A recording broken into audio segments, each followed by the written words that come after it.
I don't have much time left. I must recount my tale before my time is up, before I fade out of existence. The first thing I remember is waking up outside. It was snowing out and I was naked. I felt dozens of children's hands about my head and body, rubbing my skin back and forth. I tried to run away, but my legs and feet were firmly planted under the snow, deep into the ground. I tried to flail my arms, but they too were frozen, immovable. I was trapped. I had no way of escape and could only hope that one of these children would soon set me free. The children stood back and glared at me with awe and wonderment. They whispered things to each other as they continued to gape at my raw, naked form. I wanted to shout at them, beg for them to release me, but none heard my plea. One small boy approached me and looked with a wide, evil grin upon his cherub-like face. He got down on the ground on his hands and knees as another little boy quickly climbed on his back and met me face to face.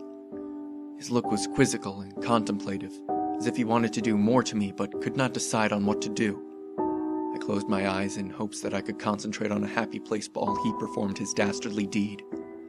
He grabbed my nose and twisted it around and jammed it back into my skull, careful enough not to break it. The pain surged through my body as he twisted and shoved for what seemed to be an eternity. The boy then plucked out each of my eyes and placed them back onto my face in different locations. Miraculously, I could still see, but my vision has been permanently skewed. He turned to his cohorts and reached for what I thought would be my undoing, but surprisingly, he presented me with a wool scarf and delicately wrapped it around my neck. It wasn't much, but the warmth was lovely. It was enough for me to concentrate on while I remained out in the vile blizzard. He turned back to his fellow children and placed a tall black hat on my head, as if to mock me. He jumped down and rejoined his comrades as they gazed at me once more. They jumped in jubilation as they finished their physical torture of my body. And just as quickly as it had ended, they simply left me. All of the children vanished into the blinding white of the snow. They have yet to return. Week after week, month after month, I stood there in my frozen solitude. The snow eventually cleared and I saw the children passing by, not giving me any notice. I saw other people casually walking past me. I tried to call for help, but just like my captors, they could not hear me either. They could only see me. Soon it began to grow warm.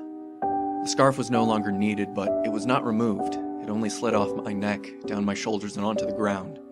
My nose, battered and bruised, slowly slid out of my skull and rolled down my chest, plopping onto the slushy mix that slowly began to rise around my feet and ankles. My eyes stayed firm, but now they are showing signs of fatigue. My spine has become deformed as I now slump over to my right side. The chilling pool of ice and water continues to rise. It looks as if it may consume the rest of me, and I will slowly drown. It has been months since I first remembered my incarceration. My left eye has completely fallen out, the scarf swims around the pool that has reached up to my ears, and I have come to terms with my fate. I calmly wait for my end and can only pray that the hereafter is much more forgiving than my short, frozen life. Thumpity.